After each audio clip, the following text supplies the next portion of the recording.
Bonjour Dominique Blanc. Bonjour. Vous avez souhaité prêter votre voix de comédienne et de citoyenne pour relayer un appel des femmes arabes pour la dignité et l'égalité, appel rédigé par l'Association tunisienne des femmes démocrates, fer de lance de la révolution et des combats pour les libertés sous Ben Ali. Cet appel est porté par France Inter et le journal Le Monde. Si vous voulez bien donner lecture de cet appel, Dominique Blanc, nous vous écoutons. Nous, femmes arabes, impliquées dans les luttes pour la démocratie, la dignité et l'égalité, nous, actrices au premier plan des changements exceptionnels que connaît le monde arabe, tenons à rappeler à l'opinion publique que les femmes sont en droit de bénéficier, au même titre que les hommes, du souffle de liberté et de dignité qui gagne cette région du monde. Depuis toujours, les femmes mènent des luttes pour obtenir des acquis plus ou moins importants selon les pays. Mais ces acquis demeurent en deçà de leurs aspirations et font de leur statut un des plus reculés dans le monde.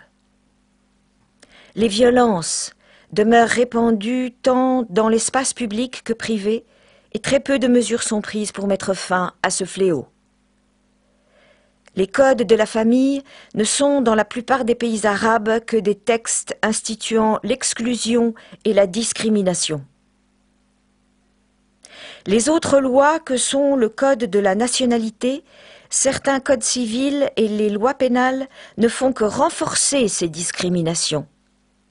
Ces lois violent les droits les plus élémentaires et les libertés fondamentales des femmes et des fillettes par l'usage de la polygamie, le mariage des mineurs, les inégalités en matière de mariage, de divorce, de tutelle sur les enfants ou encore l'accès à la propriété et à l'héritage.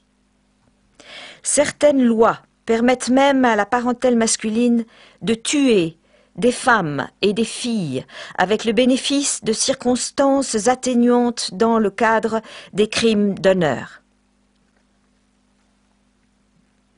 Si la majorité des pays arabes, à l'exception du Soudan et de la Somalie, a ratifié avec plus ou moins d'empressement la Convention sur l'élimination de toutes les formes de discrimination à l'égard des femmes, le CEDAW, adopté par l'ONU en 1979, ces ratifications sont restées sans impact réel sur le statut et la condition des femmes.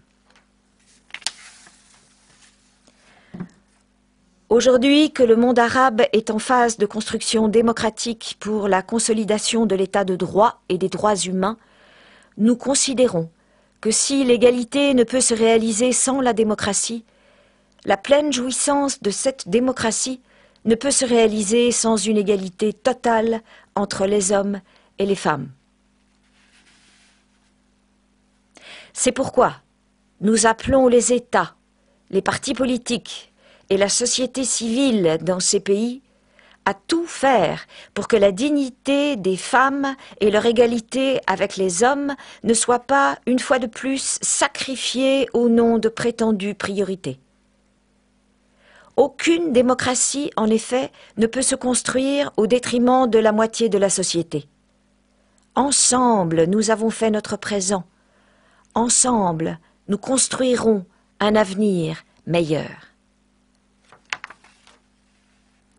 Nous exigeons la préservation des acquis, l'égalité totale et effective et l'inscription des droits des femmes dans les constitutions, les mesures législatives et administratives afin d'éradiquer les violences faites aux femmes, la ratification et le respect de la CEDAW sans réserve dans son esprit et dans toutes ses implications concrètes.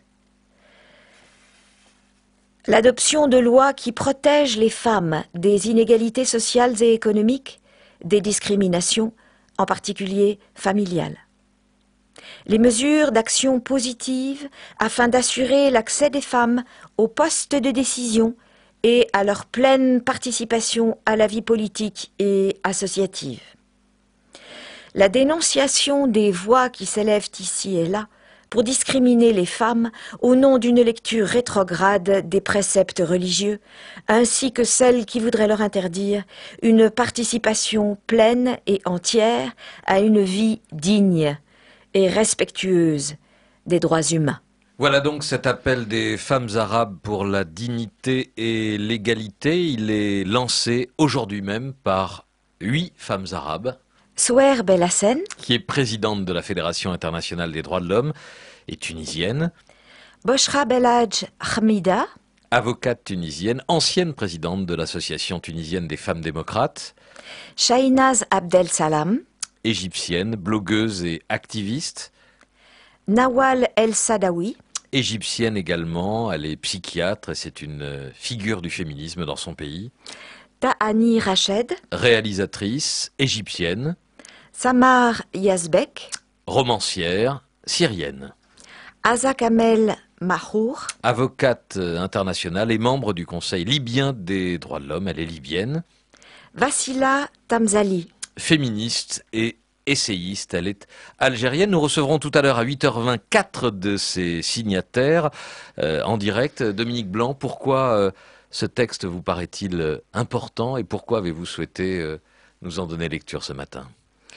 Moi, je suis à la FIDH depuis quelques années. La Fédération des droits de l'homme. Voilà, et je trouve indispensable de pouvoir, à travers mon métier, faire preuve de solidarité par rapport à toutes ces femmes du monde arabe dont on a vu le printemps l'année dernière, par solidarité pour que cette journée fameuse du 8 mars leur soit consacrée, qu'elles aient le droit à la parole et qu'elles puissent nous parler en direct de tout ce qui se passe dans ces pays-là, dans leurs conditions féminines. Les femmes en Occident doivent se sentir concernées par ce combat. À mon avis, elles le sont entièrement.